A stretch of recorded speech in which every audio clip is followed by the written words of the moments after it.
Hello అందరికీ welcome to M J updates. Ration card ఉన్నవారికి government నుంచి ఒక గుడ్ న్యూస్ అయితే వచ్చింది. అలాగే రేషన్ కార్డ్ ఉన్నవారు ఖచ్చితంగా ఈ వీడియో అయితే కంప్లీట్గా చూడండి.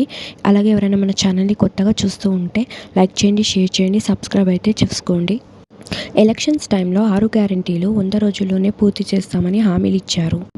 ఇప్పుడు గవర్నమెంట్ వచ్చి సంవత్సరం అయినా కూడా చెప్పినవి ఏవీ చేయలేదు, కొన్ని మాత్రమే చేశారు. అందులో ఇప్పుడు లేటెస్ట్గా వచ్చిన అప్డేట్ ప్రకారం జనవరి నుండి రేషన్ షాపులలో సన్నబియ్యం అయితే ఇవ్వబోతున్నారు. అవి ఎవరికి ఇస్తారంటే వైట్ రేషన్ కార్డ్ ఉన్న వారికి ఈ సన్నబియ్యం అయితే ఇవ్వబోతున్నారు జనవరి 1 నుంచి. ఈ వైట్ రేషన్ కార్డ్ ఉండి కూడా రేషన్ తీసుకోకపోతే ఈ రేషన్ కార్డ్ని అయితే కట్ చేయబోతున్నారు. అలాగే గవర్నమెంట్ నుండి ఎలాంటి బెనిఫిట్ పొందాలన్నా ఈ రేషన్ కార్డ్ అయితే కంపల్సరీగా ఉండాలి. ఈ జనవరి నుండి కేవలం సన్నబియ్యమే కాదు, ఇందిరమ్మ ఇల్లు, మహాలక్ష్మి పథకం, అలాగే పెన్షన్లు కూడా పెంచబోతున్నారు అనే అప్డేట్స్ అయితే గవర్నమెంట్ నుంచి వస్తున్నాయి.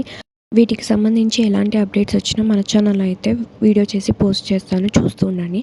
అలాగే మీకు ఈ ఇన్ఫర్మేషన్ ఎలా అనిపించిందో నాకు కమెంట్స్లో చెప్పండి. మీకు ఈ వీడియో కనుక నచ్చినట్టయితే లైక్ చేయండి, షేర్ చేయండి, సబ్స్క్రైబ్ అయితే చేసుకోండి. పక్కనే ఉన్న బెల్ బటన్ యాక్టివేట్ చేసుకోండి. సో వీడియోస్ పెట్టగానే మీ ఫోన్స్కి నోటిఫికేషన్ వస్తుంది. Thanks for watching.